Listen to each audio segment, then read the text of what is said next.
What's going on, YouTube? Welcome back to the channel. For those of you stopping by for the first time, if you see something that you like here today, please don't forget to subscribe at some point. Those of you stopping by that have been here before, welcome back to TLTG Reviews, my friends. Glad you came to see me. So I've been meaning to do a review on this one. I wanted to wait till it warmed up to really give it some more wear so I can give you my thoughts on what I believe is one of the most underrated releases from last year in 2019. The overlooked flanker from the Acqua di Gio line, Acqua di Gio Absolu Instinct. Stay tuned.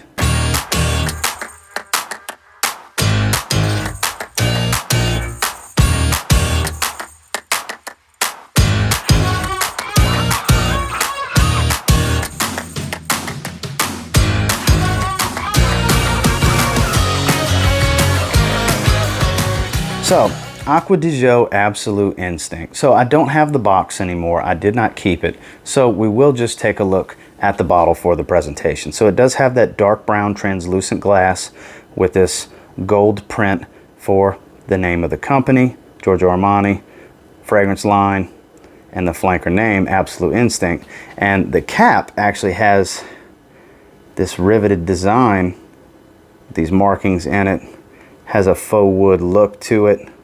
For the grain, back it up so you can see it better, with the Giorgio Armani logo. Nothing on the back because it's not a tester. And then batch code information and size and concentration on the bottom. I think, personally, aside from Profumo, and I haven't seen Profondo yet, besides that black frosted glass, I think this is the coolest looking bottle in the line, really and truly. This thing's cool looking. Has that, you know, kind of brushed gold look to the atomizer. Has a great atomizer. Smells great. Presentation on this one I think is stunning for what it is.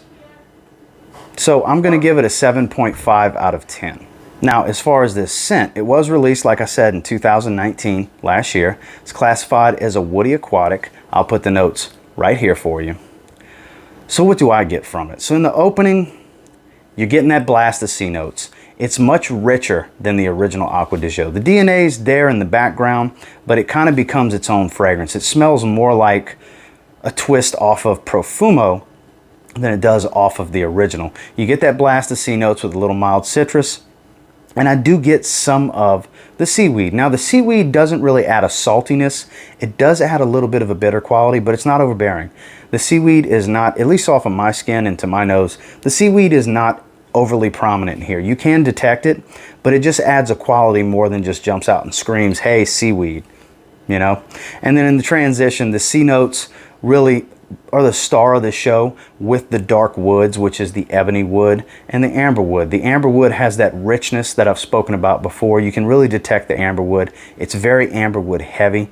It doesn't really give off too much of an ambroxan smell as much as it just has that rich wood smell that mixes so well with the ebony wood. It really darkens this thing up. It's a dark aquatic fragrance is kind of how I would describe this. This is worth a sample for sure. I think the smell on this is incredible because in the dry down, it's mostly still just the amber wood. As the C notes fade, as the ebony wood fades, the amber wood is really what you're left with for the majority of the life, mainly the dry down. The C notes do tend to fade, but they last for several hours. So the scent on this one, like I said, it's not a mind-blowing fragrance that's an absolute must-have by any means. That's not what I'm saying, but I think it's extremely underrated and doesn't get a fair shake. I think more people need to sample this, give it a wearing, and try it. It's got a really good compliment factor on it, and I love the way it smells. I just love the scent on this thing. And for that, the scent category, I'm going to give it an 8.5 out of 10. It's a pretty high rating on the scent category because, like I said, I love the way this one smells. I'll argue it down with Profumo as 1A and 1B with my favorite from the line. My personal thoughts anyways. Now, longevity. It did take most of my day for it to turn into a skin scent and just fall off of a cliff. You know, I like to use that phrase. It did go into the 8-hour mark before it really got faint and just got really, really close to the skin. I was getting wafts all throughout the day. As most of you know, I like to spray my chest underneath my shirt. So if I want to check something, I can just do one of these moves. And if I can smell it from here, it's still projecting off of my skin. And in the heat, in the warmer weather, I do like to spray the top of my forearm so I can check there as well. Longevity, like I said, 8 hours. That's great. That's stellar. That's most people's work days and most of a work day for others. So for that, it's going to get an 8 out of 10. Now projection, it's not a slouch, but it doesn't fill a room. It's not extreme. It's not as heavy as Profumo. Profumo projects more than this one does.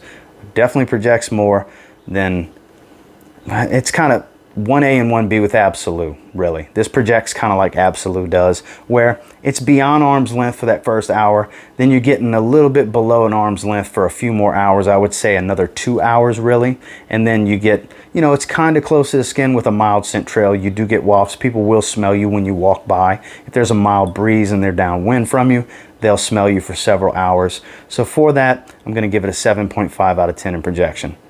Overall, Absolute Instinct Acqua di Gio is absolutely an 8 out of 10 fragrance in my opinion. I think this thing is slept on, unfairly hated. There are some people that like it, don't get me wrong, because it's not discontinued yet as far as I know. But I'm sure that's going to happen eventually. Not enough people really talk about this one. I know there's fans of this fragrance. I know I'm not the only one. I get that.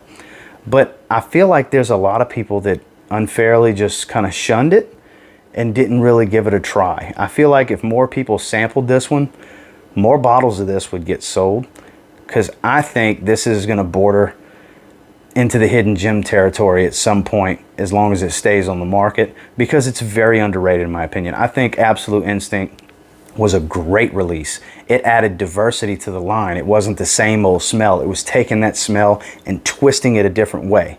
Whereas the original and Profumo were going this way. Look at it this way. The original, Profumo, because it's the most similar. Absolu starts to veer, and then Absolute Instinct does this hard right.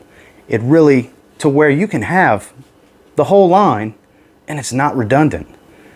This really adds some diversity to the Acqua di Gio line, in my opinion, and I really think you should try it, because you might end up loving it. Well, and that's my thoughts.